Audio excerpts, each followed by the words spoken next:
મિત્રો આજે અમારા ગામમાં લાઈટ હતી નહીં એટલા માટે અમે બધાએ ભેગા થઈને વિચાર કર્યો કે જેટલા ગામના મંદિરો છે એ બધા આજે ધોઈ કાઢીએ એટલે અમે ટેન્કર લઈને પહોંચી ગયા છે. જો આ બતાવો ટેન્કર, જો આ બધા મિત્રો અને બધા પહોંચી ગયા છે મંદિર સાફ કરવા ધોવા માટે. આપણે થોડી ભૂખ લાગી છે તો આપણે થોડો નાસ્તો કરી લઈએ. સોડા લાયા છે, વેફરો લાયા છે ભાઈ બધા. જો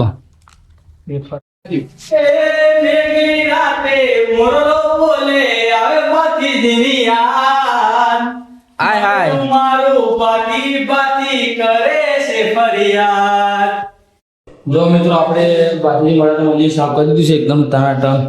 જો તો મત લાગે છે ને. જો આપણે બરાબર મંદિર આવી ગયા હતા ધોવા માટે, બધું સાફ કપી કરે છે અને બીજા બધા પાણી લેવા ગયા છે.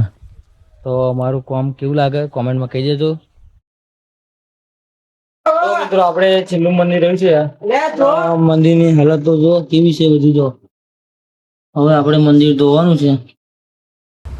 મિત્રો આપણું મંદિર ધોવાઈ ગયું છે અને મંદિરની જો હાલત એકદમ કમ્પ્લીટ કરી દીધી છે આપણે. મિત્રો આપણે હવારના મંદિર ધોવાનું હતા તો મંદિર બધા ધોઈ નાખ્યા છે. હવે ભાઈઓ વિશે પૂછીએ શું કહે છે. બોલો ભાઈઓ. જો મિત્રો 2 દિવસનો અમારો પ્લાનિંગ હતો કે ભાઈ આ દિવસે કે આપણે શનિવારે કે મંદિરો બધા ધોઈ નાખીએ, નવરા બેઠા છે તો અત્યારે કરવાનું શું એટલે બધા મંદિરો ધોઈ નાખ્યા છે. હવે જઈએ છીએ અમે ઘરે. મિત્રો કોઈ જગ્યાએ મહેરબાની કરીને કોઈ એવો કચરો બચરો ફેંકશો નહીં, કોઈ ધર્મની જગ્યા હોય ત્યાં.